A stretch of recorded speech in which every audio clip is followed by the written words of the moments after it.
भीमाबाई आंबेडकर झोपडपट्टीचे थकीत पाणी बिल माफीचा निर्णय, नामदार शिवेंद्रसिंह राजेंच्या मागणीला मंत्री गुलाबराव पाटील यांचा हिरवा कंदील।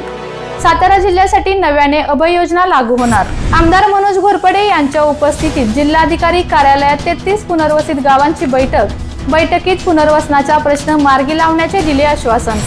माहिती अधिकार कार्यकर्ते सुशांत मोरेंच्या आत्मक्लेश आंदोलनाला यश। अनधिकृत बांधकाम करणाऱ्या पाटीदार रिसॉर्टला दंड।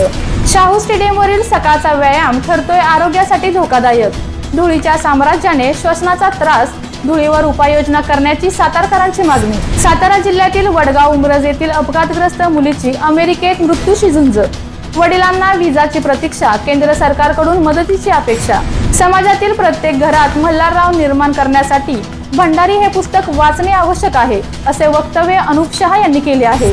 सातारा तालुक्यातील पिलानीवाडी येथील जिल्हा परिषद शाळेच्या इमारतीचा पत्रा खराब झाल्याने विद्यार्थ्यांची गैरसोय होत आहे, तरी शाळेच्या इमारतीचा पत्रा बदलावा अशी मागणी शाळा व्यवस्थापनाने शिक्षणाधिकाऱ्यांकडे केली आहे। मराठी भाषा गौरव दिनानिमित्त कुसुमाग्रजांना अनोखे अभिवादन करण्यात आले आहे। कलावंत डॉक्टर संदीप डाकवे यांनी जलरंग पेन खडू या माध्यमातून कुसुमाग्रजांची अप्रतिम छबी साकारली आहे। शाहूपुरी पोलीस ठाण्याच्या हद्दीतून गहाळ झालेले 42 मोबाईल मूळ मालकांना परत करण्यात आले असून सुमारे 10,50,000 रुपये किमतीचे हे मोबाईल होते। मार्च महिन्यात 14 दिवस बँका बंद राहणार असून सण आणि शासकीय सुट्ट्या असल्याने नागरिकांना होणार गैरसोय। शक्ती कायदा सुधारणा करून लवकरच राज्यात लागू होईल आणि अत्याचारांवर कडक कारवाई होईल। स्वारगेट अत्याचार प्रकरणात तर सीसीटीव्ही कॅमेऱ्यामुळे गाडे नावाच्या आरोपीची ओळख पटली आहे। लवकरच आरोपीला पोलीस पकडतील, असे मंत्री शिवेंद्रसिंह राजे भोसले यांनी म्हटले आहे। सातारा जिल्ह्यातील कोयना धरणाची पाणी साठवण क्षमता 105.25 टीएमसी आहे।